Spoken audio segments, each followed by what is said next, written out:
स्वागत है आप सभी का उदय सिंह ITI के ऑफिशियल यूट्यूब चैनल पर।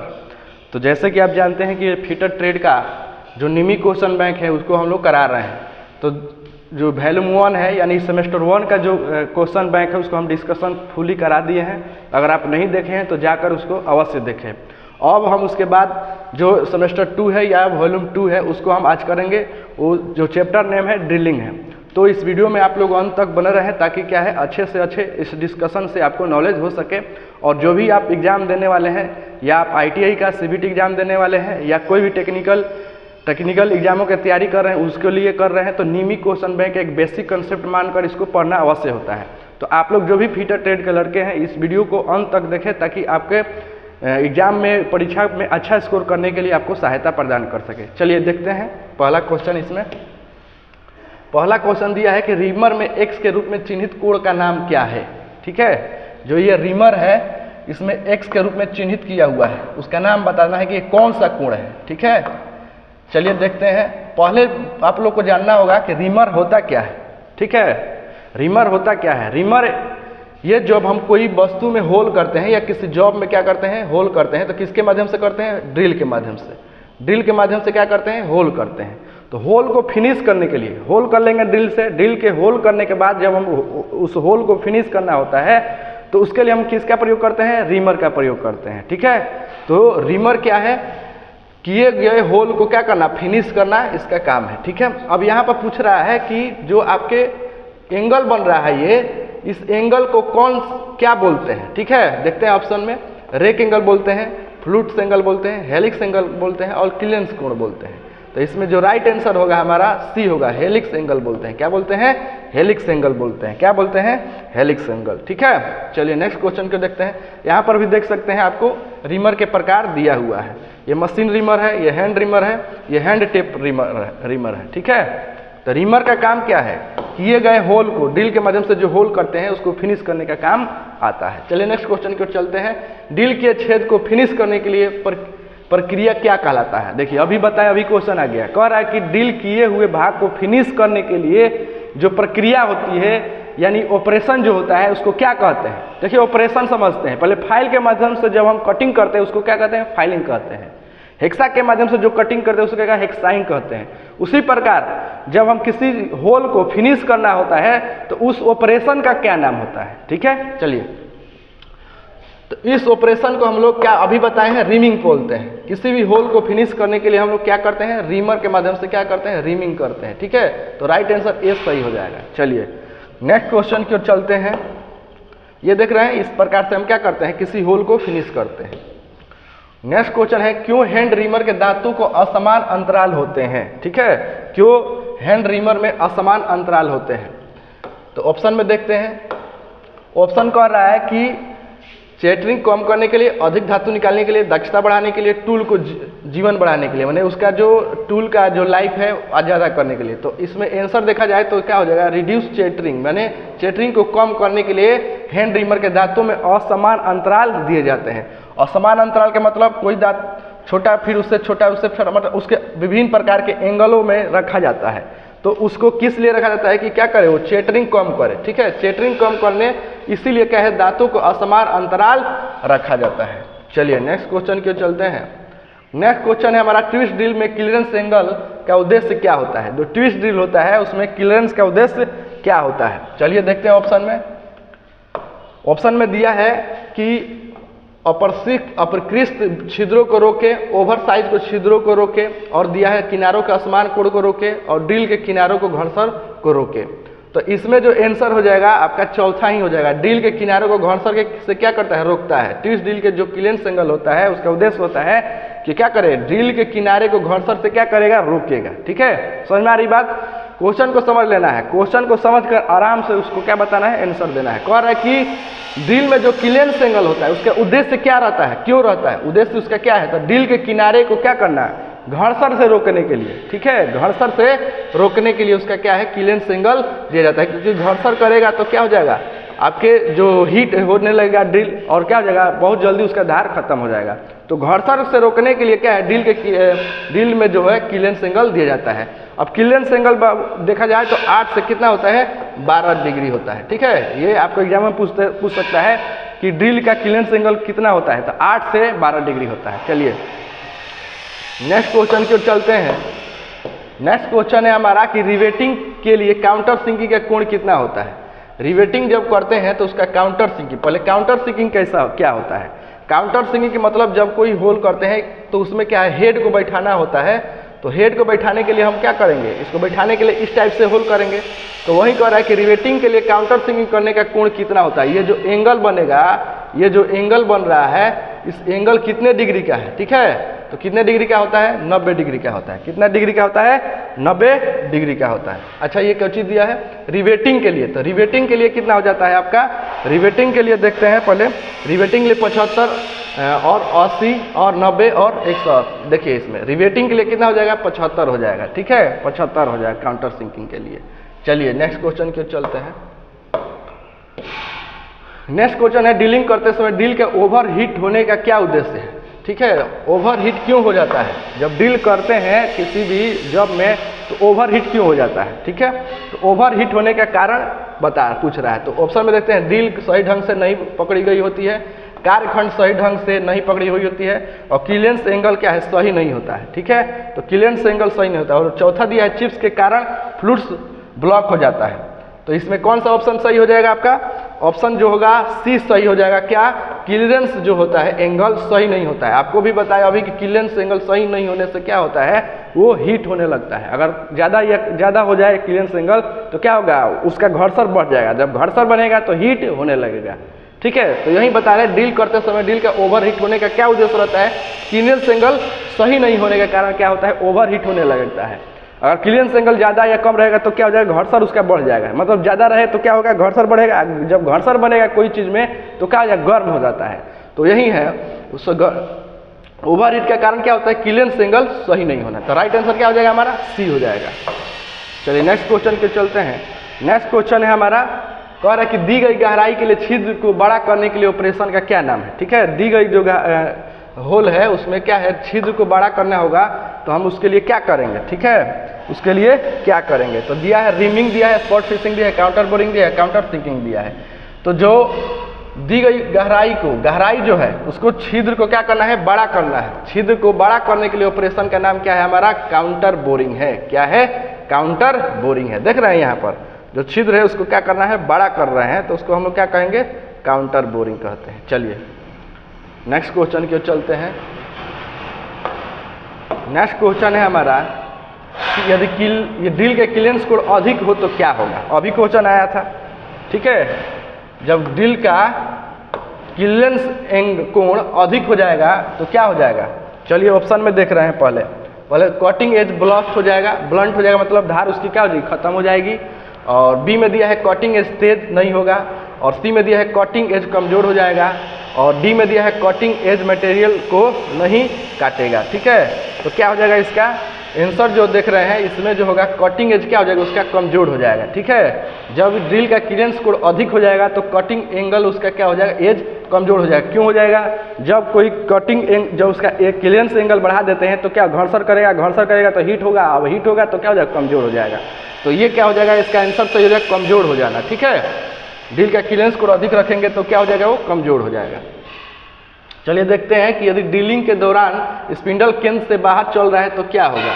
जब ड्रिलिंग कर रहे हैं, ठीक है, ड्रिल है, ड्रिल के माध्यम से हम लोग क्या कर रहे हैं, ड्रिलिंग कर रहे हैं, तो उसका स्पिंडल जो है, ठीक है, ये स्पिंडल क्या कर रहा है, स्पिंडल केंद्र से बाहर चल रहा है तो क्या होगा, ठीक है। केंद्र से बाहर चल रहा है तो क्या होगा। ऑप्शन में देखते हैं। पहले ड्रिल टूट जाएगा, ड्रिल अधिक गर्म हो जाएगा, ड्रिल के रफ होल बनाते हैं, और उसके बाद क्या है, अधिक आकार का क्या हो जाएगा, छेद बन जाएगा, ठीक है। सही आंसर क्या हो जाएगा हमारा, डी हो जाएगा। डी आंसर क्या क्यों सही होगा, जब हम स्पिंडल का क्या है, केंद्र से जब हमारा बाहर चला जाएगा तो क्या हो जाएगा, जहाँ पर हमको होल करना है ये थोड़ा इधर हो जाएगा तो क्या होगा, आपका जो आपका होल साइज होगा क्या हो जाएगा, बड़ा कर देगा। इसलिए क्या है, जब केंद्र से बाहर जब जाता है तो ये क्या करता है, स्पिंडल के माध्यम से ये क्या हो जाता है, बड़ा होल हो जाता है। तो यही ना क्वेश्चन कर रहा था कि स्पिंडल केंद्र के बाहर चल रहा है तो क्या होगा, अधिक आकार का क्या होगा, छेद बन जाएगा। अधिक आकार का क्या हो सकता है, होल बन सकता है। ओवर साइज क्या हो सकता है, आपका होल हो सकता है। चलिए नेक्स्ट क्वेश्चन के चलते हैं। कह रहा है कि थ्रेड के एक रूप में चिन्हित तत्व का नाम बताएं। चलिए इस चीज को समझते हैं बढ़िया से। चलिए जो उठा हुआ भाग है उसको हम लोग क्या कहते हैं, क्रेस्ट बोलते हैं। इसको क्या कहते हैं, क्रेस्ट। क्या बोलते हैं, क्रेस्ट। और जो अंदर वाला भाग है उसको क्या कहते हैं, रूट। ठीक है, और देखिए रूट से क्रेस्ट जो मिलता है उसको क्या कहते हैं, पिच बोलते हैं। क्या बोलते हैं, पिच बोलते हैं। तो यही ना पूछ रहा है, एक्स के रूप में चिन्हित भाग का जब नाम पूछ रहा है, ये और ये दोनों मिला है तो क्रेस्ट मिला है, तो क्रेस्ट वाले जो भाग होते हैं दोनों मिलते हैं, उसको हम लोग क्या कहते हैं, हम उसको पिच बोलते हैं। क्या बोलते हैं, पिच बोलते हैं। ठीक है, अब देखिए जो इसमें क्या है कि एंगल भी होता है। ये जो हमारा एंगल बन रहा है ये, ठीक है, ये एंगल जो बनता है ये क्या होता है, हमारा फ्लैंक कहलाता है। क्या कहलाता है, फ्लैंक कहलाता है। ठीक है, लेकिन हमको क्वेश्चन में पूछा गया कि ये क्या है, तो ये हमारा क्या हो जाएगा, हमारा पिच हो जाएगा। तो राइट आंसर क्या हो जाएगा, हमारा सी आंसर सही हो जाएगा। ठीक है, इस प्रकार से इसमें भी बताया गया है। देखिए यहाँ से यहाँ जो दूरी है उसको क्या कहते हैं, पिच बोलते हैं। ठीक है, और बीच वाला अंदर वाला जो भाग है उसको क्या कहते हैं, रूट बोलते हैं। ये क्या थ्रेड है। ठीक, और ऊपर वाला जो भाग है उसको क्या कहते हैं, क्रेस्ट बोलते हैं। और ये जो एंगल बन रहा है यहाँ पर उसको क्या कहेंगे हम लोग, यहाँ पर एक साइड वाला उसको क्या कहेंगे, फ्लैंक बोलेंगे। और ये पूरा जो एंगल बनता है उसको क्या, थ्रेड एंगल बोलेंगे। ठीक है, तो राइट आंसर हमारा इसके अनुसार सी हो जाएगा। नेक्स्ट क्वेश्चन क्यों चलते हैं। नेक्स्ट क्वेश्चन कह रहा है कि एक ग्राइंडर व्हील का जिसका निर्देशन इतना से है तो एक क्या दर्शाता है। चलिए इसको समझना है। इसमें बता देंगे तो कोई भी एग्जाम में ग्राइंडर से आपके नंबरिंग करके दे देगा और पूछेगा कि इसका मतलब क्या है, इसका नाम क्या है, तो आप इस चीज़ से समझ सकते हैं। इससे समझने से पहले आप लोग को एक चीज़ दिखाते हैं, इस चीज़ को जानिए। इसको समझने से पहले आपको ये चीज़ समझा देंगे तो फिर आपको क्या हो जाएगा, इजीली आप इस चीज़ को समझ सकते हैं। पहले जैसे कि आप कोई भी मशीन या कोई टूल्स खरीदते हैं तो उस पर क्या होता है, नंबर इंडिकेट रहता है। तो नंबर इंडिकेट करते हैं तो उससे मालूम हो जाता है, उसमें उसकी नंबर के क्या आते हैं, वैल्यू होती है कि इसका मतलब क्या है। उसी पर ग्राइंडर मशीन जब हम खरीदते हैं तो उस पर क्या होता है कि नंबर इंडिकेट रहता है। ठीक है, जैसे कि यहाँ पर दिखाया गया है, जैसे कि पहला आपका दिया रहेगा, इसका मतलब, और लास्ट वाला जो दिया होगा ये अब कंपनी अपने मर्जी से कुछ भी लिख सकती है, अल्फ़ाबेट भी लिख सकती है और नंबर भी लिख सकती है। कंपनी अपनी पहचान के लिए क्या है, अपना नंबर शुरू में और अंत में लगाती है। जैसे उपसर्ग प्रत्यय होता है उसी प्रकार कंपनी उपसर्ग और प्रत्यय क्या करती है, यहाँ पर लगा देती है। उसके बाद पहला आता है, तो पहला जो आता है देखिए ये सब क्या है आपके, ये तो अपना कंपनी का अपना नंबर हो गया। ठीक है, ये कंपनी का अपना नंबर हो गया। लेकिन ए हो गया, ए 36 हो गया, एल हो गया 5 हो गया, बी हो गया और 23 हो गया। तो ये 23 भी क्या है, हमारा कंपनी का नंबर दिया हुआ है। ठीक है, तो ये हमको सिर्फ जानना है 1 2 3 4 5 जानना है कि है क्या। ठीक है, अगर शुरू में दिया रहेगा यहाँ पर ए रहे या सी रहे, ए रहेगा या सी रहेगा, इसको क्या समझेंगे हम, ए दिया रहेगा तो इसका मतलब क्या समझेंगे हम लोग, एल्युमिनियम ऑक्साइड समझेंगे। ए रहेगा तो क्या समझेंगे, एल्युमिनियम ऑक्साइड रहेगा। और सी रहेगा तो क्या समझते हैं, सिलिकॉन कार्बाइड। ठीक है, यहाँ पर दो चीज़ दिया रहेगा, क्या, टाइप ऑफ एब्रेसिव है, माने कण है, जो आपका कहने का मतलब है ग्राइंडर व्हील है। तो ग्राइंडर व्हील में क्या है, कुछ कण होते हैं। ठीक है, कण होते हैं तो वो कह रहा है कि किस धातु का बना है। ठीक है, तो पहला में जो लिखा रहेगा ए लिखा रहेगा या सी लिखा रहेगा। तो ग्राइंडिंग व्हील में जो रहेगा उसमें कहेगा कि एक जो ए इंडिकेट कर रहा है शुरू में, वो क्या है, आपका एब्रेसिव कण है। इसको हम याद करने के लिए ऐसे याद करने के लिए बोले हैं AGGSB। ठीक है, इस तरीके से हम याद किए हैं। ए से होता है एब्रेसिव, बी से होता है आपका ग्रेन, जी से होता है ग्रेन, जी से होता है ग्रेड, और फिर एस से होता है स्ट्रक्चर और बी से होता है बॉन्ड। ठीक है, AGGSB। ए से क्या होता है एब्रेसिव, जी से क्या होता है ग्रेन होता है, और जी से फिर क्या होता है ग्रेड होता है, ए से स्ट्रक्चर होता है और बी से बॉन्ड होता है। अब इस चीज़ को समझना है क्या है, कोई भी बॉन्ड जब ग्राइंडर व्हील पर हम जाते हैं तो व्हील क्या है, उसके कण होते हैं, उसमें कण रहेंगे। तो कण के जो प्रकार बताएगा, ठीक है, एब्रेसिव कण के प्रकार बताएगा, वो क्या हो जाएगा, शुरू में लिखा रहेगा। ठीक है, वो क्या रहेगा आपका ए या सी रहेगा। तो ए रहेगा तो क्या समझेंगे, कौन सा एब्रेसिव कण है, एल्युमिनियम। और सी रहेगा तो क्या समझेंगे, सिलिकॉन कार्बाइड। चलिए नेक्स्ट की ओर चलते हैं। अब ये क्या है, ग्रेन साइज है। ग्रेन साइज के मतलब समझते हैं। ग्रेन साइज क्या है, ग्रेन साइज क्या होता है, उसका कोई भी आपका मतलब ये मान लीजिए कि आपका एब्रेसिव कण हो गया तो उसका ग्रेन का साइज कितना है, छोटा है, बड़ा है, उससे बड़ा है। ठीक है, तो उस साइज को जो इंडिकेट करता है वो क्या होता है, हमारा आपका ग्रेन साइज होता है। तो ग्रेन साइज बताता है, मतलब ये जो कण बना है, एब्रेसिव कण है, छोटा है कि बड़ा है, वो कौन बताएगा, ग्रेन साइज बताएगा। ठीक है, तो ग्रेन साइज जो होता है आपका 10 से लेकर कितने तक होता है, 600 तक होता है। अब इसको भी अलग अलग भागों में बांटा गया है, ठीक है। तो इसमें होता है कोर्स होता है, मीडियम होता है, लाइन होता है और वेरी फाइन होता है। ये फाइन होता है और वेरी फाइन होता है। अब देखिए कोर्स में 10 से लेकर 24 तक, 10 से 24, और मीडियम में क्या है तक 30 से 60, 30 से 60, 30 से 60, और फाइन में कितना 80 से 180, और वेरी फाइन में 220 से 600। ये क्या होते हैं हमारे ग्रेन साइज होते हैं, ठीक है। अगर आपको 10 से 24 के बीच में यहाँ पर रहेगा तो क्या समझेंगे हम, कोर्स साइज है इसका, कोर्स ग्रेन साइज है। अगर 30 से 60 के बीच में दे देगा तो हम क्या समझेंगे इसको, देखिए तो 30 से 60 के बीच में दिया है तो ये कैसा है, मीडियम हो गया, मीडियम ग्रेन साइज हो गया। क्या हो जाएगा, मीडियम ग्रेन साइज हो जाएगा, ठीक है। उसी प्रकार देखिए यहाँ पर 80 से और 180 के बीच में दिया रहता तो फाइन हो जाएगा, फाइन ग्रेन साइज हो जाता है, ठीक है। कोई अगर कोर्स रहेगा तो उसके कण कैसे रहेंगे, बड़े रहेंगे। अगर मीडियम रहेंगे तो उससे छोटे रहेंगे, फाइन रहेंगे तो उससे छोटे, और वेरी फाइन रहेगा तो सबसे छोटा रहेगा उसका कण, ठीक है। तो जिसका मोटा कण रहेगा तो क्या करेगा, ज़्यादा मटेरियल को निकालेगा, ठीक है। अगर ग्राइंडर में मोटा कण कोई रहेगा तो कैसा निकालेगा, ज़्यादा मटेरियल निकालने के लिए प्रयोग करेंगे। वैसा ही धीरे धीरे उसमें क्या होगा, छोटे छोटे होते जाएगा तो कम मात्रा में किसी धातु को क्या करना होगा, कटिंग करना होगा, निकालना होगा, तो हम क्या करेंगे, उसके वेरी फाइन या फाइन पिच का प्रयोग करेंगे, ठीक है। अब चलिए ग्रेन साइज समझ में आ गया होगा। ग्रेन साइज को भी 4 भागों में बांटा गया, कोर्स, मीडियम, फाइन और वेरी फाइन, ठीक है। इसमें क्या है कि कोर्स में कितने से कितने तक, 10 से लेकर और 24 तक होता है। उसके बाद मीडियम में 30 से 60 तक होता है, और फाइन में कितना होता है 80 से 180, और वेरी फाइन में 220 से कितना होता है 600 होता है। कहने का मतलब है कोई भी एक साइज इसमें दे देंगे और इसमें कह देगा कि इसमें इतने दूरी में क्या है, उसका साइज इतना से इतना होना चाहिए, ठीक है। तो उसकी जो साइज जो मापना होता है उसको हम किस में मापते हैं, ग्रेन साइज में मापते हैं, ठीक है। और ग्रेन साइज भी कितने 4 प्रकार के होते हैं, कोर्स, मीडियम, फाइन और वेरी फाइन होते हैं, ठीक है। अब कहाँ से, जैसे 36 दिया है यहाँ पर इसका ग्रेन साइज, तो कौन किस में आएंगे, इसमें आएगा। तो इसके कौन सा ग्रेन साइज हो गया, मीडियम ग्रेन साइज हो गया। चलिए नेक्स्ट क्वेश्चन होता है, ग्रेड क्या होता है। चलिए ग्रेड को समझते हैं, ठीक है। ग्रेड, अब ग्रेड क्या होता है कि जब हम ग्राइंडर व्हील पर जाते हैं तो ग्राइंडर व्हील को जब एब्रेसिव कट होते हैं उसको क्या है, पकड़ने के लिए भी क्या होते हैं, कोई फेविक्विक होगा या कोई ऐसे चीज़ होगा जो उसको क्या करता है, पकड़ता है। तो पकड़ने की जो क्षमता इंडिकेट करता है वो क्या होता है, ग्रेड होता है, जिसको बताएगा कि कितने कम मजबूती से पकड़ा है कोई चीज़, तो कौन बताएगा, हमारा ग्रेड बताएगा। कौन बताएगा, ग्रेड बताएगा। ग्रेड में भी क्या है, आपको इसमें 3 भागों में बांटा गया है, ठीक है। एक होता है सॉफ्ट, उसका होता है मीडियम, उसके बाद क्या होता है हार्ड, ठीक है। हार्ड, मीडियम और सॉफ्ट। इसमें भी सॉफ्ट में कितने से कितने बांटा गया है, इसको हम याद रखे थे ऐसे, AGW कहाँ बा, ठीक है। इसको याद रखने के लिए आपको ग्रेड साइज याद रखना है, इसको हम ऐसे याद रखे हैं, AGW कहाँ बा, कैसे, तो A फिर G, ठीक है, फिर W, ठीक है, ऐसे ही याद रखे हैं। तो A से लेकर और F तक जो आएंगे किस में आएंगे, सॉफ्ट में आएंगे। G से लेकर और V तक जो आएंगे किस में आएंगे, मीडियम में आएंगे। और हार्ड कहाँ से जाएंगे, W से लेकर Z तक जाएंगे, ठीक है।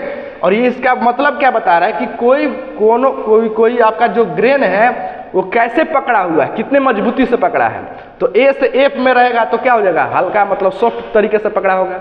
जैसे हम लोग जनरली उससे बता रहे हैं, तो जैसे आपको हम लोग प्रयोग करते हैं कि घरों में हम क्या है, जब पतंग बनाते हैं उसके लिए तो चावल का प्रयोग करते हैं, तो वो तो उतना मजबूत से नहीं पकड़ेगा, तो वो क्या हो जाएगा, हमारा सॉफ्ट में आ जाएगा। लेकिन उसके बाद हम क्या गम का प्रयोग करते हैं, गोंद का, वो किस में आ जाएगा, मीडियम में आ जाएगा। अब उसके बाद फेविकॉल का प्रयोग करेंगे तो ये क्या आ जाएगा, फेविकॉल या फेविक्विक तो हार्ड आ जाएगा। माने कोई भी एब्रेसिव कॉर्ड को कितने मजबूती से पकड़ा हुआ है वो कौन बताता है, ग्रेड बताता है, ठीक है। तो इस तरीके से क्या है, आप इस चीज़ को जान सकते हैं, ठीक है। उसके बाद दिया है स्ट्रक्चर, ठीक है, उसका स्ट्रक्चर कैसा है, ठीक है, उसका स्ट्रक्चर कैसा है। स्ट्रक्चर का मतलब ओपन है या मतलब सबसे नज़दीक है कि पास दूर है। तो उसके जो स्पेसिंग बता रहा है उसके लिए हम लोग क्या करते हैं, 2 भागों में बांटे हुए हैं। जो ये क्या है, आपको ये क्लोज होता है, इसको है ओपन होता है। तो जो 0 से लेकर 7 तक रहेंगे स्ट्रक्चर, वो क्या हो जाएगा, आपके क्लोज में आएंगे। और 8 से लेकर 14 तक आएंगे, वो क्या हो जाएगा, ओपन में आ जाएंगे, ठीक है। क्लोज माने नज़दीक, ओपन माने दूर, ठीक है। तो ये जो साइज होगा, ये स्ट्रक्चर वो पास है कि दूर है, ये कौन बताता है, स्ट्रक्चर बताता है। अब बॉन्ड देखते हैं। अब बॉन्ड क्या है, अब जो आपका पकड़ा हुआ है, जिससे पकड़ते हैं, जैसे कोई गम है, गम को से हम लोग पकड़ते हैं तो उसमें भी अलग अलग प्रकार होते हैं कि नहीं। गम होता है, फेविकॉल होता है, फेविक्विक होता है। तो उसी प्रकार इसके भी क्या है, अलग अलग प्रकार दिया हुआ है। तो वो किस में आते हैं बाबू, बॉन्ड में आते हैं, ठीक है, बॉन्ड में आते हैं। जैसे भी रहेगा तो वेरिट्रीफाइड बोलेंगे, एस रहेगा तो सिलिकेट बोलेंगे, आर रहेगा तो रबर बोलेंगे, आर एफ रहेगा तो रबर रेनफोर्ड बोलेंगे, बी रहेगा तो रिकनाइट बोलेंगे, बी रहेगा तो फिर तो क्या बोलेंगे, रिकनाइट रेनफोर्ड बोलेंगे। इस तरह से एमजी रहेगा तो मैग्नीशियम बोलेंगे। तो ये क्या हो जाएगा, आपका बॉन्ड का प्रकार हो जाएगा। यही ना दिया था। तो इस तरीके से अगर दिया रहेगा तो क्या कर सकते हैं, याद करने के लिए हम बता दें, ए जी जी एस बी याद रख सकते हैं। ए से क्या होता है एब्रेसिव, बी से क्या होता है ग्रेन, और फिर ए से ए जी जी, देखिए ए जी जी एस बी, इसी मतलब आपके मेथड से रहेंगे। वो ए के मतलब क्या रहेगा, पहले जो रहेगा, पहले तो शुरू में भी रहेगा और लास्ट में भी रहेगा कोई नंबर, ठीक है। मतलब 1 2 3 4 5 गुरो क्या रहेंगे, आपके नंबर रहेंगे। इस शुरू में कुछ नंबर रह सकते हैं और बाद में भी कुछ नंबर रह सकते हैं। अगर नहीं रहता है तो आपको क्या करना है कि 5 ही गो रहेगा तो 5 ही के ऊपर आप क्या करना है, बताना है। तो पहला वाला जो रहेगा वो क्या होता है, एब्रेसिव कण होता है, और दूसरा रहता है वो क्या हो, ग्रेन साइज रहता है, और तीसरा जो होता है ग्रेड रहता है एस, और चौथा जो होता है आपका स्ट्रक्चर होता है, और पांचवा क्या होता है, बॉन्ड होता है। तो यही आपके क्वेश्चन में पूछा था, यही चीज़ बताने के लिए आपको क्या किए हैं, ये सब चीज़ इतना बताना पड़ा है। चलिए नेक्स्ट इस पर देखते हैं। क्वेश्चन यही पूछा था, इस ग्राइंडिंग व्हील में जिसका निर्देश किया गया है, इसमें ए क्या निर्देशित करता है। तो क्या ये क्वेश्चन देखिए, क्वेश्चन समझा देते हैं आपको। क्या लिखा है यहाँ पर, 32 है, ठीक है, ए है, 46 है, एच है, और क्या है 8 है, और भी है, यही ना है, माने 32 है, और क्या है ए है, 46 है, एच है, 8 है, और भी है, यही ना है। अब देखिए 1 2 3 4 5 6 है, इसमें से तो 5 को क्या करना है, हमको रखना है, ठीक है। शुरू या अंत में क्या है, कोई भी नंबर रह सकता है। अगर नहीं भी रहेगा तो कोई बात नहीं है, जो हमको मालूम है बताना है। तो क्या बताए थे आपको, ए जी जी एस बी। ए के मतलब क्या है बाबू, एब्रेसिव, बी जी का मतलब क्या है, ग्रेन, फिर जी का मतलब क्या है, ग्रेड, और एस का मतलब क्या है, स्ट्रक्चर, और बी का मतलब क्या है, बॉन्ड। तो यहाँ पर क्या पूछा है, ए का पूछा है, ए पूछा है, तो ये क्या है, ए जब पूछा है तो ये क्या हो जाएगा हमारा, ये हमारा क्या है, यहाँ पर ए जो बता रहा है क्या है, एब्रेसिव कण है। तो क्या हो जाएगा, type of abrasive, right answer क्या हो जाएगा हमारा, डी हो जाएगा। अब इतना सब चीज़ बताने के लिए आपको इतना सब चीज़ बताना पड़ा। देखिए अब इसमें अगर 46 पूछेगा तो क्या बताइएगा, तो बताए है ना ए जी, तो मतलब क्या है, ग्रेन हो जाएगा। उसके बाद एच रहेगा तो क्या हो जाएगा, ग्रेड हो जाएगा, ठीक है। एच रहेगा तो क्या हो जाएगा, ग्रेन, और एट रहेगा तो स्ट्रक्चर, ठीक है। स्ट्रक्चर 2 प्रकार का होता है, ओपन और क्लोज।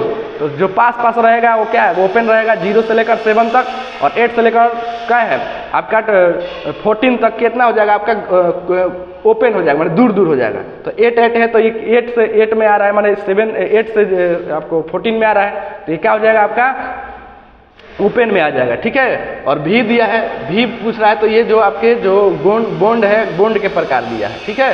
तो इस तरीके से आप कोई भी एग्जाम में ऐसे क्वेश्चन आएंगे तो क्या कर सकते हैं, इजीली कर सकते हैं, ठीक है। चलिए नेक्स्ट क्वेश्चन की ओर चलते हैं। नेक्स्ट क्वेश्चन है हमारा, नेक्स्ट क्वेश्चन है यहाँ पर, नेक्स्ट क्वेश्चन क्या बता रहा है, क्या है, चलिए नेक्स्ट क्वेश्चन कर रहा है, कॉन्सेंट्रिक चलने के लिए ग्राइंडिंग व्हील को लगाने के बाद क्या करना चाहिए। कॉन्सेंट्रिक चलने के लिए कहने का मतलब है, कोई जैसे ग्राइंडर व्हील है वो क्या हो गया, ऐसे ऐसे हो गया, ठीक है, गोला मतलब नहीं है, तो इसको अच्छे से चलने के लिए हम लोग को उसको क्या करना चाहिए, ठीक है, उसके लिए क्या करना चाहिए। तो पहला दिया है ट्यूनिंग, दूसरा दिया है ग्लेजिंग, और उसके बाद दिया है लोडिंग, और डी दिया है क्या चीज, ड्रेसिंग, ठीक है। तो क्या करना चाहिए हम लोग को, ट्यूनिंग करना चाहिए। क्या चीज़ करनी है, ट्यूनिंग करनी चाहिए। मतलब ये क्या हो जाएगा, इसकी जो ग्राइंडिंग व्हील है उसको क्या करना चाहिए, ट्यूनिंग कर हम क्या कर सकते हैं, इसके जो भी सरफेस है क्या कर सकते हैं, बराबर कर सकते हैं, ठीक है। कॉन्सेंट्रिंग हो गया होगा तो क्या करेंगे, ट्यूनिंग करके उसको ठीक कर लेंगे। नेक्स्ट क्वेश्चन कर रहे हैं, ब्लास्ट फर्नेस में प्राप्त उत्पादन क्या होता है। जो ब्लास्ट फर्नेस होता है उसमें उत्पादन जो होता है क्या होता है, पिग आयरन का उत्पादन होता है, ठीक है। तो राइट आंसर क्या हो जाएगा हमारा, ये हो जाएगा। नेक्स्ट क्वेश्चन की ओर चलते हैं।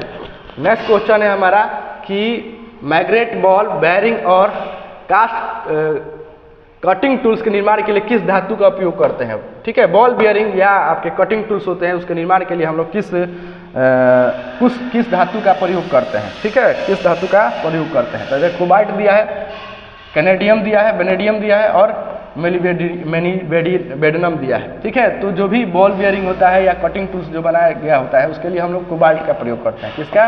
कोबाल्ट का प्रयोग करते हैं। ठीक है, कोबाल्ट का प्रयोग करते हैं। चलिए नेक्स्ट क्वेश्चन की ओर चलते हैं। आप लोगों को समझ में आ रहा है तो कम से कम लाइक कमेंट करिए। ठीक है, और जो भी आपके फिटर के लड़के हैं उसको शेयर भी करिए। ठीक है, चलिए नेक्स्ट क्वेश्चन की ओर चलते हैं। नेक्स्ट क्वेश्चन है कि पाइराइट अयस्क में तांबे की मात्रा कितनी होती है। ठीक है, पाइराइट अयस्क में तांबे की जो मात्रा होती है कितनी होती है। ठीक है, तो तांबे की मात्रा उसमें कितना होता है ये आपको क्या करना है, बताना है।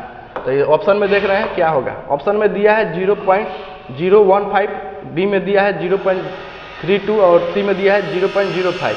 तो इसमें जो होगा आपका बी आंसर सही हो जाएगा। ठीक है, माने जो आपके तांबा है उसमें पाइराइट अयस्क की मतलब पाइराइट अयस्क में तांबे की जो मात्रा है आपको 0.32 होता है। ठीक है, 0.32 होता है। नेक्स्ट क्वेश्चन के चलते हैं। कौन सी धातु कई प्रकार के अम्लों के लिए प्रतिरोधी होती है। ठीक है, कौन सी धातु जो है आपके अम्लों के लिए क्या होती है, प्रतिरोधी होती है। तो टीन हो गया, निकल हो गया, लीड हो गया और क्रोमियम होता है। तो देखिए प्रतिरोधी मतलब बहुत सारे अम्ल होते हैं जिसके चलते प्रतिरोध करके मतलब अभिक्रिया करके क्या कर सकती है, उसको नष्ट कर सकती है। तो लेड क्या होता है, उससे अभिक्रिया नहीं करती है। तो राइट आंसर क्या हो जाएगा हमारा, मतलब कौन सी धातु जो कई प्रकार के अम्लों से प्रतिरोधी होता है, कोई उसमें क्या अभिक्रिया नहीं होती है, तो लेड से नहीं होती है। तो राइट आंसर क्या हो जाएगा हमारा, सी हो जाएगा। नेक्स्ट क्वेश्चन के चलते हैं। कह रहा है कि टेलीस्कोपिक गेज का उपयोग क्या है। टेलीस्कोपिक गेज का उपयोग क्या है। टेलीस्कोपिक गेज का उपयोग क्या है, तो देखते हैं। पहला गहराई मापने के लिए, बाहरी आयाम मापने के लिए, और सी में दिया है कोणीय आयाम के लिए, और डी में दिया है छेद स्लॉट को आकार मापने के लिए। देखिए तो टेलीस्कोपिक गेज का प्रयोग हम लोग क्या करने के लिए, छेद स्लॉट और क्या है आकार को मापने के लिए। जैसे कि कोई होल होगा अंदर कोई चीज़ को उसको मापना होगा, उसके लिए हम किसका प्रयोग, जैसे यहाँ पर देख रहे हैं इस प्रकार के जो भी मेजरमेंट लेना होता है तो हम क्या करते हैं, टेलीस्कोपिक गेज का प्रयोग करते हैं। तो क्या कर सकते हैं, होल और स्लॉट के आकार जो मापना होगा तो हम टेलीस्कोपिक गेज का प्रयोग करेंगे। नेक्स्ट क्वेश्चन की ओर चलते हैं। नेक्स्ट क्वेश्चन है कि सतह के पास टूटे हुए स्टड को निकालने के लिए कौन सी विधि का प्रयोग करेंगे। जैसे कोई भी नट हो या कोई आपका रिमर हो, क्या हो गया है आपके होल में क्या हो गया है, टूट गया है, तो उसको निकालने के लिए हम लोग किसका प्रयोग करेंगे, हम लोग देखते हैं। कह रहा कि एजी आउट विधि, ड्रिल होल विधि, प्रिंग पंच विधि और वर्गाकार टेपर का उपयोग करेंगे। तो इसका जो राइट आंसर होगा क्या हो जाएगा, सी होगा। प्रिंग पंच मेथड से द्वारा हम क्या करते हैं, किसी सतह के पास टूटे हुए स्टड को निकालने में मदद करते हैं। कौन सा से, प्रिंग पंच के माध्यम से। ठीक है, प्रिंग पंच के माध्यम से देख रहे हैं यहाँ पर टूट गया है तो उसको निकालने के लिए हम किसके प्रयोग करेंगे, प्रिंग पंच का प्रयोग करेंगे। तो राइट आंसर हमारा क्या हो जाएगा, सी हो जाएगा। क्या हो जाएगा, सही आंसर सी हो जाएगा। ठीक है, उसके बाद चलते हैं। कह रहा है कि काउंटर सेंक हेड स्क्रू का कोण कितना होता है। काउंटर सेंक, ठीक है, काउंटर सेंक आपके हेड स्क्रू का कोण कितना होता है। ठीक है, तो काउंटर सेंक हेड स्क्रू का जो एंगल होता है कितना होता है, 90 होता है। ठीक है, रिवेटिंग के लिए कितना होता है, 75 होता है। ठीक है, और रिवेटिंग के लिए कितना हो जाएगा बाबू, 75 हो जाएगा। ठीक है, इसके लिए कितना हो जाएगा, 75। तो इसमें पूछा है काउंटर सेंक हेड स्क्रू के, तो स्क्रू का कितना एंगल होगा बाबू, 90 हो जाएगा। तो राइट आंसर क्या हो जाएगा, बी।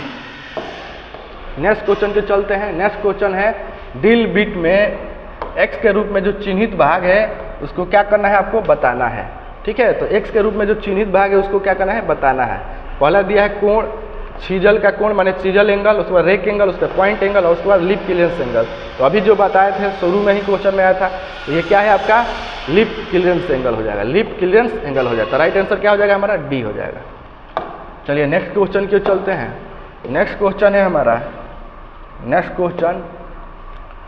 क्वेश्चन है हमारा 21 नंबर। ड्रिल बिट में हेलिक्स कोण किस कोण पर निर्धारित होता है।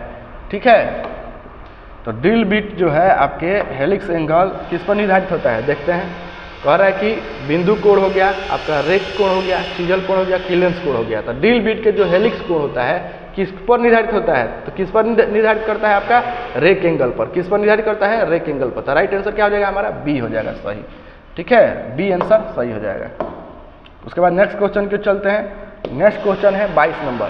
रीमर का उपयोग क्या है, रीमर का प्रयोग किस लिए करते हैं, रीमर का प्रयोग किस लिए करते हैं।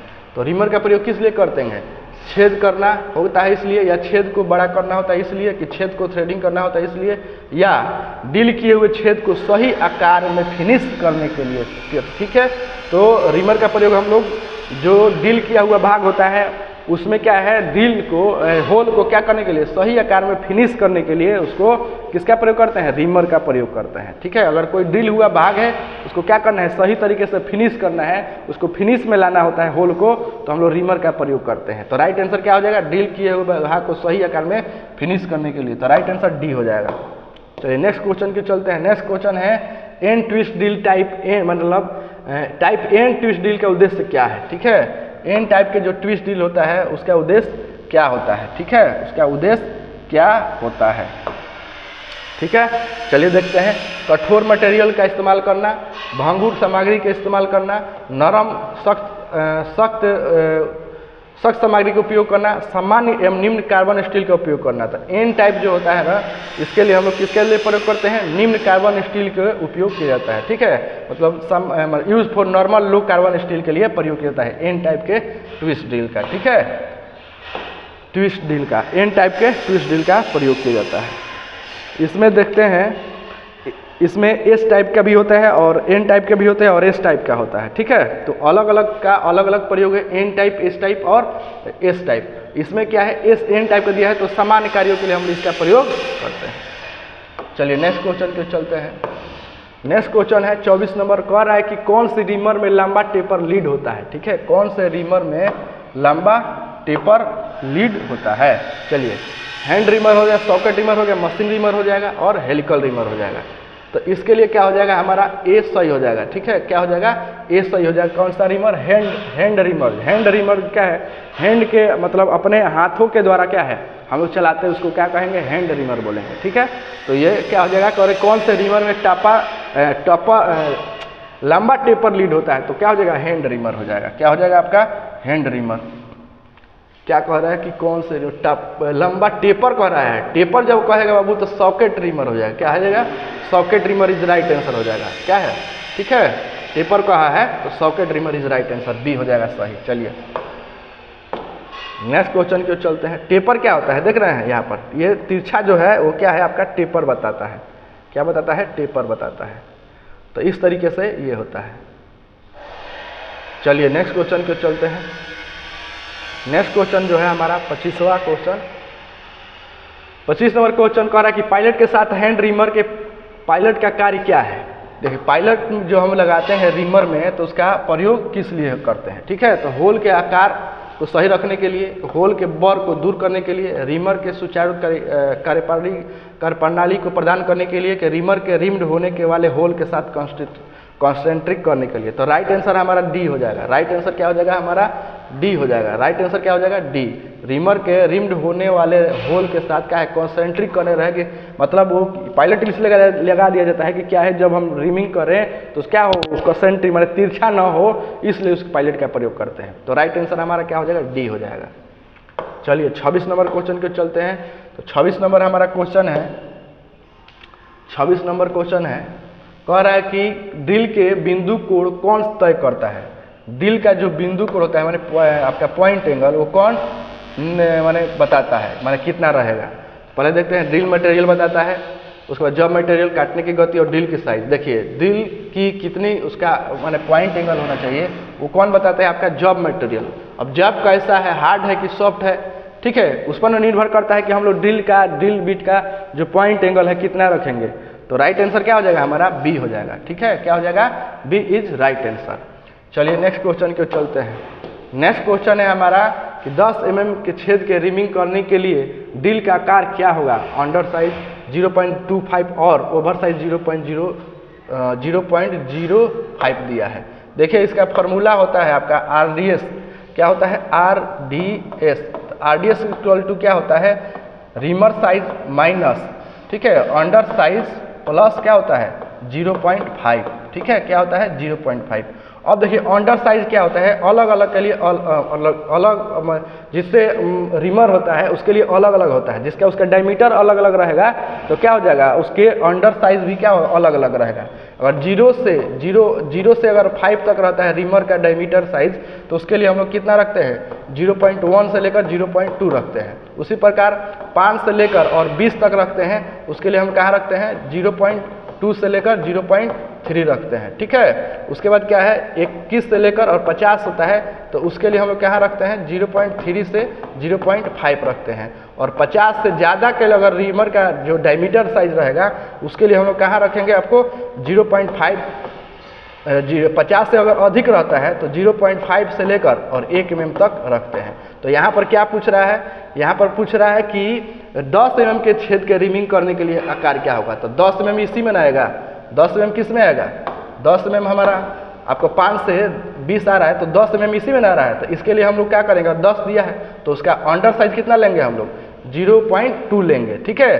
तो RDS माने रिमर ड्रिल साइज जो होता है उसको निकालना होगा, यही ना पूछ रहा है रिमर ड्रिल साइज, ठीक है। रिमर ड्रिल साइज निकालना है उसका, तो कैसे निकालेंगे, तो RDS इक्वल टू होता है रिमर साइज RS, मतलब रिमर साइज इक्वल टू क्या होता है, यहाँ पर देखते हैं RS माइनस, ठीक है, अंडर साइज प्लस क्या होता है 0.5 होता है। अब देखिए रिमर साइज कितना दिया है 10 दिया है, कितना दिया है 10 दिया है, कितना दिया है हमारा 10 दिया है। तो रिमर साइज क्या लिखेंगे 10 लिखेंगे माइनस अंडर साइज क्या रहेगा हमारा 0.02। अब बताए हैं कैसे लिया जाएगा अंडर साइज, ठीक है। उसका अंडर साइज कैसे लेंगे ये आपको बता दिया है कि अगर 0 से 5 mm का क्या है आपका, अगर दिया रहेगा किसका आपका रिमर का डायमीटर दिया रहेगा तो अब हम क्या लेंगे 0 से 5 रहेगा, इसके बीच में रहेगा तो 1 अगर 1 2 3 रहेगा तो 0.1 रखेंगे, अगर उससे ज़्यादा रहेगा 3 और 4 रहेगा या 5 रहेगा तो 0. मतलब जो आप जैसे हम लोग किसी से नज़दीक में जो रहेगा उसको हम लोग क्या करेंगे लेंगे, ठीक है। तो उसी प्रकार 5 से 20 mm के बीच में आता है 10, तो उसमें हम लोग क्या रखेंगे आपका ओवर साइज अंडर साइज क्या रखेंगे 0.2 रखेंगे और प्लस क्या कर देंगे 0.5 कर देंगे, क्या कर देंगे 0.5 क्वेश्चन में देखते हैं 0.05 है, ठीक है 0.05 है। यहाँ पर क्या हो जाएगा आपका 0.05, ठीक है। तो यहाँ पर भी क्या हो जाएगा हमारा 0.05 हो जाएगा। अब दोनों को जोड़ेंगे इसमें, अब देखिए 10 माइनस क्या करेंगे इसको 0.225 हो जाएगा। अब घटाएंगे तो कितना हो जाएगा यहाँ पर 9.75 हो जाएगा। अब इसको घटाएंगे तो इतना आ जाएगा आंसर, ठीक है। अब इतना आंसर आ जाएगा तो देखिए तो इस ऑप्शन में दिया हुआ है, ऑप्शन में आया है, देखिए आया है तो राइट आंसर क्या हो जाएगा हमारा बी हो जाएगा। बी आंसर समझ में आ गया है कैसे निकालते हैं। रिमर ड्रिल साइज निकालना होगा तो क्या रखेंगे, उसका फार्मूला है RS minus under size plus over size, ठीक है, अंडर साइज माइनस 0.05। अब इसके लिए क्या हो जाएगा, जो आपका रिमर ड्रिल साइज दिया है उसको रख देंगे और इसके लिए हम बता दिए कि अंडर साइज कैसे रखते हैं, तो अंडर साइज के माध्यम से लगा कर अपना निकाल सकते हैं। तो आंसर हमारा कितना आ जाएगा 9.75 mm। तो राइट आंसर क्या हो जाएगा बी हो जाएगा। नेक्स्ट क्वेश्चन को चलते हैं। नेक्स्ट क्वेश्चन है इस टूल का नाम बताना है। जो ये टूल दिख रहा है इस टूल का क्या बताना है, आपका नाम बताना है, ठीक है। तो इसका नाम क्या है देखते हैं। कह रहा है स्टोन ड्रेसर है, डायमंड ड्रेसर है, स्टार व्हील ड्रेसर है और एब्रेसिव स्टील ड्रेसर है। ये क्या है स्टार व्हील ड्रेसर है। ये क्या है देख रहे हैं स्टार जैसे इसमें लग रहा है, तो इसको क्या बोलते हैं हम लोग स्टार व्हील ड्रेसर। इसका प्रयोग किस लिए करते हैं, इसका प्रयोग ग्राइंडर व्हील में जब ग्लेजिंग हो जाता है तो उसको क्या करने के लिए, उसमें रुखरापन लाने के लिए, घर्षण करने के लिए, बनाने के लिए क्या हो जाएगा, जब ग्राइंडर व्हील क्या हो जाएगा अपना एकदम प्लेन हो जाएगा, मतलब ग्लेजिंग जिसको बोलते हैं वो हो जाता है तो क्या घर्षण कर पाएगा। अगर चिकना हो जाएगा तो किसी चीज़ को काट नहीं पाएगा, तो नहीं काट पाएगा तो उसके लिए हम लोग क्या करेंगे स्टार व्हील ड्रेसर के प्रयोग करके क्या कर सकते हैं, उसमें घर्षण उत्पन्न करके मतलब उसमें रुखरापन बनाकर तब हम क्या कर सकते हैं उसका ग्लेजिंग दूर कर सकते हैं। तो राइट आंसर हमारा सी हो जाएगा। नेक्स्ट क्वेश्चन है, कह रहा है कि कौन सी ग्राइंडिंग व्हील में बॉन्ड की ताकत को इंगित करता है, ठीक है। जो बॉन्ड है वो कितने कमजोर या कितने मजबूती से पकड़ा हुआ है वो कौन इंगित करता है आपका, ठीक है, कौन इंगित करता है। तो क्या है ग्रिड करता है कि ग्रेड करता है, स्ट्रक्चर करता है, ग्रेन साइज करता है। अभी बताएं अभी लोग को किसके ग्रेन जो होता है, ग्रेड जो होता है वो क्या करता है, कोई भी एब्रेसिव कॉर्ड को कितने मजबूती से पकड़ा हुआ है वो बताता है, ठीक है। तो ये क्या हो जाएगा आपका ग्रेड हो जाएगा। ठीक है, ग्रेन तो उसका ग्रेन का साइज रहता है। ठीक है, जो कण है वो कितने बड़े हैं और कितने छोटे हैं। ग्रेड क्या करता है, उसको कितने मजबूती से क्या कर रहा है, पकड़ा हुआ है। जैसे कि हम लोग पतंग उड़ाते हैं, तो पतंग उड़ाते हैं तो उसको माझा देने के लिए क्या करते हैं, किरकिरी लाशा में साट कर क्या करते हैं, उसके पतंग के रस्सी में लगाते हैं।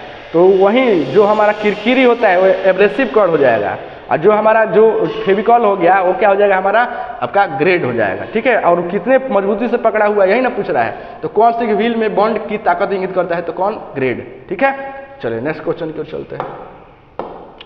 नेक्स्ट क्वेश्चन है हमारा कि उस दोस्त का क्या नाम है अगर ग्राइंडिंग व्हील की सतह पर चिकनी और चमकदार हो जाएगा। अभी बताए हैं, अभी भी ये क्वेश्चन को क्या किए हैं, बताए हैं। ठीक है, तो क्या हो जाएगा हमारा, पहला दिया है ग्लेजिंग दिया है, ट्यूनिंग दिया है, लोडिंग दिया है और ड्रेसिंग दिया है। जब हमारा ग्राइंडिंग व्हील, ग्राइंडर व्हील देखे हैं ना, ग्राइंडिंग व्हील जब क्या चिकना हो जाता है उसको हम लोग क्या कहते हैं, ग्लेजिंग कहते हैं। क्या कहते हैं, ग्लेजिंग कहते हैं। ठीक है, राइट आंसर क्या हो जाएगा, ए हो जाएगा। चलिए नेक्स्ट क्वेश्चन की ओर चलते हैं। नेक्स्ट क्वेश्चन है हमारा कि क्यों कृषि उपकरण में रॉट आयरन का बनाते हैं। माने कृषि उपकरण जो भी होते हैं, खेती कार्यों के लिए जो उपयोगी टूल्स होते हैं, इक्विपमेंट होते हैं, उसके लिए हम लोग रॉट आयरन का प्रयोग किस लिए करते हैं। तो रॉट आयरन का प्रयोग किस लिए करते हैं, माने क्यों ऐसा करते हैं। तो क्या होता है हमारा, जंग प्रतिरोधी होता है। ठीक है, जंग प्रतिरोधी होता है, माने कोरोजन रेसिस्टेंट होता है, इसलिए हम लोग किसका प्रयोग करते हैं, कृषि उपकरण के लिए रॉट आयरन का प्रयोग करते हैं। ठीक है, तो राइट आंसर हमारा क्या हो जाएगा, आपका 31 का हमारा क्या हो जाएगा, डी आंसर सही हो जाएगा। चलिए नेक्स्ट क्वेश्चन के चलते हैं। करेंगे ब्लास्ट फर्नेस में एक्स के रूप में चिन्हित भाग का नाम क्या है। जो ब्लास्ट फर्नेस दिख रहा है वो एक्स के रूप में जो चिन्हित भाग है उसको हम लोग क्या कहते हैं। ठीक है, उसको क्या कहेंगे, तो ये जो भाग है इसको हम लोग क्या कहते हैं, ट्यूअर्स बोलते हैं। क्या बोलते हैं, ट्यूअर्स बोलते हैं। तो राइट आंसर क्या हो जाएगा, ये सही हो जाएगा। नेक्स्ट क्वेश्चन के चलते हैं। कह रहा है कि कास्ट आयरन में एलॉय के कार्बन की कंटेंट रेंज कितना होता है। कास्ट आयरन में कार्बन की मात्रा कितनी होती है, यही ना क्वेश्चन पूछा है। बहुत अच्छा क्वेश्चन है और एग्जामों में क्या है आपको बार बार पूछा हुआ है। ठीक है, तो कार्बन में, कास्ट आयरन में कार्बन की मात्रा होती है कितना, 2% से 4% तक। ठीक है, एग्जामों में बहुत बार पूछा हुआ है, बहुत हाईलाइट क्वेश्चन है। कास्ट आयरन में कार्बन की मात्रा कितना होता है, 2% से 4% तक। ठीक है, तो राइट आंसर ए हो जाएगा। नेक्स्ट क्वेश्चन के चलते हैं। नेक्स्ट क्वेश्चन है आपका 34 नंबर। 34 नंबर आपका क्वेश्चन कह रहा है कि वर्नियर माइक्रोमीटर में एक्स के रूप में चिन्हित भाग का नाम बताना है। जो एक्स से चिन्हित किया हुआ भाग है इसको हम लोग क्या कहते हैं। तो क्या कहते हैं, वर्नियर माइक्रोमीटर है, इसको हम लोग क्या कहेंगे, पहले भी माइक्रोमीटर में बताए थे। ये क्या है, थिम्बल है। क्या है ये, थिम्बल है। ये हमारा क्या है, आपका बैरल या स्लीव है, बैरल या स्लीव है। ठीक है, तो ये हमारा क्या हो जाएगा, थिम्बल हो जाएगा। तो राइट आंसर दिया है सी, सही है। चलिए नेक्स्ट क्वेश्चन की ओर चलते हैं। नेक्स्ट क्वेश्चन है हमारा कि टूटे हुए स्टड को हटाने के लिए जो ये विधि उपयोग हो रहा है, बताइए कौन सा विधि है। ठीक है, 35 नंबर में कह रहा है कि जो ये विधि उपयोग हो रही है ये कौन से विधि का प्रयोग कर रहे हैं। ठीक है, अभी भी क्वेश्चन आ चुका है। तो ये जो हमारा ये क्या है, पंच है। तो पंच के माध्यम से हम क्या करें, कोई भी टूटा हुआ नट है या कोई रिमर टूट गया है इसमें, तो टूट गया तो उसको निकालने के लिए जो विधि का प्रयोग किया जा रहा है उस विधि का नाम बताना है। तो ये पंच दिख रहा है तो ये क्या हो जाएगा, प्रिंक पंच मेथड हो जाएगा। प्रिंक पंच मेथड के द्वारा जो टूटा हुआ भाग है उसको निकालने के लिए हम लोग प्रयोग कर रहे हैं। तो इसको हम क्या कहते हैं, प्रिंक पंच मेथड कहते हैं, प्रिंक पंच मेथड कहते हैं। नेक्स्ट क्वेश्चन है कि ड्रिल किए गए छेद को अंत तक बेवलिंग का कार्य क्या है। मतलब किसी ड्रिल किए छेद को अंत तक क्या करते हैं हम लोग, बेवलिंग करते हैं। तो उसको हम लोग क्या कहते हैं। ठीक है, उसको हम लोग क्या कहेंगे। तो ये जो किया हुआ भाग है, जैसा कि आप लोग पहले बताए हैं, इसको हम लोग क्या कहते हैं, काउंटर सिंकिंग कहते हैं। क्या है, काउंटर सिंकिंग बोलते हैं। तो ऑप्शन में दिया होगा countersinking is right answer. ठीक है, और इसका एंगल कितना होता है, 90 डिग्री होता है। ठीक है, चलिए नेक्स्ट क्वेश्चन की ओर चलते हैं। नेक्स्ट क्वेश्चन है हमारा 37 नंबर। 37 नंबर क्वेश्चन कह रहा है, 37 नंबर क्वेश्चन हमारा कह रहा है कि यदि क्लियरेंस कोड गलत हो तो क्या प्रभाव पड़ेगा। ठीक है, ये क्वेश्चन तीसरी बार आ गया। ठीक है, बड़े आकार का होल हो जाएगा, ओवरहीट हो जाएगा, पुरस्कृत होल हो जाएगा, ड्रिल का टूटने लगेगा। ठीक है, तो इसमें जो आंसर सही होगा बी हो जाएगा। ठीक है, ओवरहीट ड्रिल हो जाएगा। ठीक है, जब हम क्लियरेंस कोड को क्या करेंगे, गलत हो जाएगा तो उसका क्या प्रभाव पड़ेगा। जब हम क्लियरेंस कोड को क्या करेंगे, अगर गलत रहेगा तो उसका क्या प्रभाव पड़ेगा, हमारा क्या हो जाएगा, ओवरहीट हो जाएगा। क्या हो जाएगा, ओवरहीट। तो राइट आंसर क्या हो जाएगा, बी। चलिए नेक्स्ट क्वेश्चन को चलते हैं। कह रहा है कि एक्स के रूप में चिन्हित भाग का नाम बताना है। एक्स के रूप में चिन्हित भाग का नाम बताना है। ठीक है, एक्स के रूप में चिन्हित भाग का नाम बताना है। ठीक है, यहाँ पर पहले देखिए, ये जो हमारा एंगल बन रहा है तो एंगल जो बन रहा है इसमें इस टाइप से 3 एंगल बनते हैं। अगर इधर आता है तो ये पॉजिटिव होता है और ये अंदर घुस जाता है तो निगेटिव हो जाता है, ठीक है। मतलब इधर रहेगा बाहर की ओर तो पॉजिटिव, ठीक है, और इधर रहेगा तो ये क्या हो जाएगा निगेटिव। तो क्या है, इधर बाहर अंदर की ओर घुसा हुआ है कि नहीं, अंदर घुसा हुआ देखते हैं, हील है, कटिंग एज है, पोजीशन रेक एंगल है, ये क्या निगेटिव रेक एंगल है। तो राइट आंसर क्या हो जाएगा हमारा डी आंसर सही हो जाएगा। फिगर में ये आपका उधर की ओर देखिए, ये अब जो आपको जो है इधर की ओर गया है तो ये पॉजिटिव, और जो इधर घुस गया है उसको क्या कहेंगे निगेटिव। तो क्या है आपके ये डी आंसर सही हो जाएगा। चलिए नेक्स्ट क्वेश्चन की ओर चलते हैं। तो नेक्स्ट क्वेश्चन है हमारा, कह रहा है कि आंतरिक मैट्रिक मोर्स टेपर होल में रिमिंग करने के लिए किस रिमर का प्रयोग करते हैं, ठीक है, किस रिमर का प्रयोग करते हैं, ठीक है, किस रिमर का प्रयोग करते हैं। तो हेलिकल फ्लूट रिमर, पायलट्स के साथ hand reamer, taper hand reamer और समानांतर शंक रिमर। तो राइट आंसर इसका जो होगा क्या है आपका सॉकेट रिमर विथ पैरेलल शंक, ठीक है, सॉकेट रिमर विथ क्या है पैरेलल शंक। शंक किसको बोलते हैं, इसको बोलते हैं, इसको क्या बोलते हैं बॉडी बोलते हैं, इसमें क्या फ्लूट्स कटे रहते हैं। तो यही कह रहा है कि आंतरिक मोर्स टेपर होल के लिए रिमिंग करने के लिए किस रिमर का प्रयोग करते हैं, तो किसका सॉकेट रिमर विथ पैरेलल शंक का प्रयोग करते हैं। तो राइट आंसर क्या हो जाएगा हमारा डी हो जाएगा, क्या हो जाएगा डी। चलिए 40 नंबर चलते हैं। 40 नंबर क्वेश्चन कह रहा है कि एक रिमर के प्रकार बताइए। ये जो रिमर है ये कैसा रिमर है, ठीक है, ये जो रिमर है हमारा वो कैसा रिमर है, ठीक है। तो सबसे पहले क्या दिया है, हैंड रिमर दिया है, हेलिकल रिमर है, मैक्सिम रिमर है और टेपर रिमर है। तो ये क्या है हैंड रिमर है, ये क्या है देख रहे हैं, हैंड रिमर के माध्यम से क्या किया जा रहा है, इस होल को फिनिश किया जा रहा है। तो राइट आंसर क्या हो जाएगा हमारा ए हो जाएगा, ये क्या है हैंड रिमर है, ठीक है, हैंड रिमर है, ये हैंड रिमर है। चलिए नेक्स्ट क्वेश्चन को चलते हैं। 41 एक्स के रूप में जो चिन्हित भाग है उसको नाम क्या है। ये जो दिख रहा है ये क्या है हमारा आर्बर है। तो स्पिंडल को जो पकड़ता है कौन सा चीज़ होता है, आर्बर होता है। तो ये राइट आंसर क्या हो जाएगा हमारा बी ए हो जाएगा। चलिए नेक्स्ट क्वेश्चन की ओर चलते हैं। नेक्स्ट क्वेश्चन है हमारा कि कौन से रिमर में एक लंबा टेपर लीड होता है, कौन से रिमर में जो होता है उसमें एक लंबा टेपर लीड होता है, ठीक है, लंबा टेपर लीड होता है, ठीक है। कौन से में, सॉकेट रिमर में, हैंड रिमर में, मशीन रिमर में, हेलिकल रिमर में। तो इसका जो आंसर सही हो जाएगा क्या चीज़, हैंड रिमर में, ठीक है। हैंड रिमर में क्या होता है, एक लंबा टेपर लीड होता है, ठीक है। राइट आंसर क्या हो जाएगा हमारा बी आंसर सही हो जाएगा, ठीक है, बी आंसर सही हो जाएगा, बी आंसर सही हो जाएगा। चलिए नेक्स्ट क्वेश्चन पे चलते हैं। नेक्स्ट क्वेश्चन कह रहा है कि ड्रिल किए गए होल पर किस प्रकार का दोष है। बताइए जो ड्रिल है और ड्रिल पर जो दोष दिख रहा है उसको आपको क्या करना है, आपको बता देना है, ठीक है। पहला दिया है रफ होल है, ओवर हीटेड होल है, ओवर साइज होल है, अनइक्वल फ्लो चिप्स है। देखिए इस पर जो हो रहा है देख रहे थोड़ा ज़्यादा हो रहा है, तो ज़्यादा हो रहा है तो इसको हम लोग क्या कहेंगे ओवर हेड होल बोलेंगे, क्या बोलेंगे ओवर हेड हेल। तो राइट आंसर क्या हो जाएगा ओवर साइज होल हो गया, ठीक है। तो राइट आंसर हमारा सी हो जाएगा। चलिए नेक्स्ट क्वेश्चन की ओर चलते हैं। नेक्स्ट क्वेश्चन है 44 नंबर, कह रहा है कि अगर ग्राइंडर व्हील का छिद्र बंद हो जाए तो वो कौन सा दोष है, ठीक है, कौन सा दोष है, कौन सा दोष होगा आपका बताइए। कह रहा है कि ड्रिलिंग, ग्लेजिंग, लोडिंग, ड्रेसिंग। मतलब अगर ग्राइंडर है और ग्राइंडर व्हील में क्या है उसका छिद्र भर जाए, तो भर जाएगा तो क्या बताइए उसको प्लेन हो जाएगा, तो छिद्र जो भर जाएगा तो ग्राइंडिंग से कटाई हो पाएगा या कटिंग कर पाएगा, नहीं कर पाएगा। तो कह रहा है कि जब जो ग्राइंडर व्हील होता है जो उसके छिद्र होते हैं अगर वो भर जाता है, बंद हो जाता है, ठीक है, तो उसको क्या कहते हैं, तो उसको हम लोग लोडिंग बोलते हैं, ठीक है। ग्राइंडर व्हील में अगर छिद्र उसके भर जाते हैं तो उसको क्या, उस दोष को क्या कहते हैं, लोडिंग बोलते हैं, ठीक है, क्या बोलते हैं, लोडिंग। तो आंसर इसमें क्या हो जाएगा, सी आंसर सही हो जाएगा, ठीक है। तो when you materials of the work piece infill the gap between the abrasive कण then with called is the loading. कहने का मतलब है जो एब्रेसिव कण के जो छिद्र होते हैं उसमें जो गैप होते हैं और गैप में क्या हो जाते हैं, कुछ कण जाकर बैठ जाते हैं, ठीक है, वो क्या कहलाता है, लोडिंग कहलाता है, ठीक है। चलिए नेक्स्ट क्वेश्चन को चलते हैं।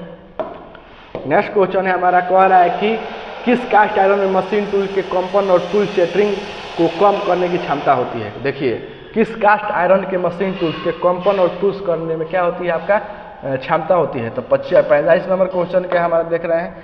45 नंबर कह रहा है कि किस कास्ट आयरन में मशीन टूल्स की कंपन को क्या करें, टूल और सेटरिंग को कम करने की क्षमता होती है। तो ग्रे कास्ट आयरन दिया है, पहला आंसर यही हो जाएगा, ठीक है, ग्रे कास्ट आयरन। चलिए नेक्स्ट क्वेश्चन को चलते हैं। नेक्स्ट क्वेश्चन का रॉट आयरन का उत्पादन करने के लिए किस भट्टी का हम लोग प्रयोग करते हैं। रॉट आयरन जो उत्पादन होता है वो किस भट्टी में उत्पादन होता है, ठीक है। रॉट आयरन जो होता है आपका किस में होता है, पुडिंग फर्नेस में होता है। किस में होता है, पुडिंग फर्नेस में होता है। पिग आयरन कहाँ होता है आपका, इसमें क्वेश्चन क्या करेगा है आपका रॉट आयरन। तो रॉट आयरन के लिए क्या हो जाएगा, पुडिंग फर्नेस हो जाएगा, ठीक है। चलिए नेक्स्ट क्वेश्चन की ओर चलते हैं। नेक्स्ट क्वेश्चन है हमारा, इसमें कह रहा है कि जास्ता निकेल के लिए किस अयस्क का उपयोग किया जाता है। जास्ता के लिए हम लोग जिस अयस्क का प्रयोग करते हैं, जास्ता को निकालने के लिए किस अयस्क का प्रयोग करते हैं, ठीक है। तो इसके लिए हम लोग किसका प्रयोग करते हैं, जास्ता के लिए हम लोग किसका प्रयोग करेंगे। पहला ऑप्शन दिया है कि बक्साइट, तो बक्साइट तो एल्युमिनियम का होता है, ग्लेना तो ग्लेड का होता है, केलेमाइन जो हो जाएगा, ठीक है। केलेमाइन जो हो जाएगा आपका जास्ता का क्या हो जाएगा, आपका जास्ता का क्या हो जाएगा, सही आंसर हो जाएगा, ठीक है। हमारा कह रहा है कि जास्ता निकालने के लिए किस अयस्क का उपयोग करते हैं, तो क्या हो जाएगा, केलेमाइन, ठीक है। तो राइट आंसर क्या हो जाएगा हमारा, सी सही हो जाएगा, ठीक है। अब देखिए जो जिंक होता है उसका जो मुख्य अयस्क होता है कौन कौन सा होता है, जिंक ब्लेड होता है, जिंक आइड होता है और केलेमाइन होता है, ठीक है। तो कह रहा है कि निकालने जास्ता के निकालने के लिए किस अयस्क का उपयोग किया जाता है, तो केलेमाइन, ठीक है, केलेमाइन, ठीक है। तो राइट आंसर सी हो जाएगा। और बक्साइड क्या है, एल्युमिनियम का अयस्क है, और गैलेना भी आपका लेड का अयस्क है, ठीक है। चलिए नेक्स्ट क्वेश्चन को चलते हैं। किस उपकरण का उपयोग बेयरिंग के आंतरिक क्लियरेंस को जांच करने के लिए किया जाता है।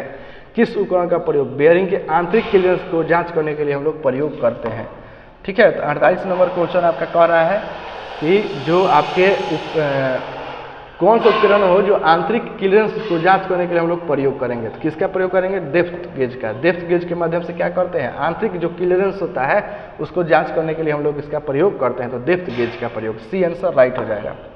नेक्स्ट क्वेश्चन की ओर चलते हैं। नेक्स्ट क्वेश्चन है हमारा कि x के द्वारा चिन्हित भाग का नाम बताना है। x से जो निर्देशित किया गया भाग है उसको आपको क्या करना है, नाम बताना है, ठीक है। तो ये क्या है आपका, फिंगर्स बोलेंगे या जा बोल देंगे, ठीक है। तो इसमें देखते हैं क्या है आपका, सी आंसर सही होगा। फिंगर्स दिया है तो राइट आंसर, इसको जा भी बोल सकते हैं। चलिए नेक्स्ट क्वेश्चन की ओर चलते हैं। नेक्स्ट क्वेश्चन है हमारा कि एकमी थ्रेड का कोण कितना होता है। जो एकमी थ्रेड होता है जो लेथ के लीड स्क्रू पर रहता है वो कितना होता है, 29 डिग्री होता है। कितना होता है, 29 डिग्री होता है। और देखिए BSP, BSW, ठीक है, ये सब किस में 55 डिग्री का होता है। और बतरस थ्रेड कितना होता है आपका, बतरस थ्रेड 45 डिग्री होता है। तो लेकिन इसमें क्या पूछा है, एकमी थ्रेड पूछा है। एकमी थ्रेड क्या होता है, 29 डिग्री होता है। तो राइट आंसर क्या हो जाएगा हमारा, सी हो जाएगा। चलिए इस वीडियो में इतना ही रहने देते हैं, मिलते हैं नेक्स्ट वीडियो में। अगर आप फीटर के लड़के हैं, ठीक है, आपका ट्रेड फीटर है तो वीडियो को देखिए, और अगर आपके दोस्त हैं फीटर ट्रेड से तो उन लोगों को भी पास शेयर करिए। आप लोग को जो भी टेक्निकल एग्जाम है उनमें क्या कर सकता है, ये मदद कर सकता है, और जो भी आपको ITI में एग्जाम देने वाले हैं उनमें भी मदद कर सकता है। तो मिलते हैं नेक्स्ट वीडियो में, तब तक के लिए धन्यवाद।